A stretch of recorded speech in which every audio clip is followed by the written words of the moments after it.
جب ہمارے نبی کا وصال ہوا تو ظہر کی نماز کے قریب تھا، تو نماز کا وقت انٹر ہوا تو بلال اذان دینے چڑھے.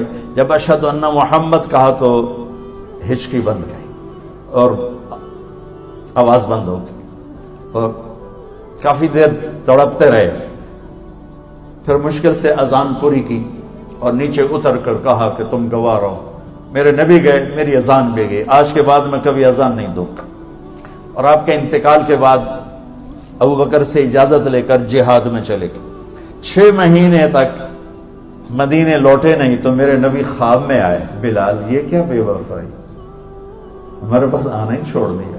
میرے نبی کے تو لاکھوں صحابہ جہاد میں نکلے ہوئے تھے، لاکھوں نکلے ہوئے تھے اور اسلام کا جھنڈا لہرا رہے تھے اور سب پر اللہ راضی ہے. تمام صحابہ جنتی ہیں. کلن وعد اللہ الحسنى، میرے رب کا فرمان ہے کہ میرے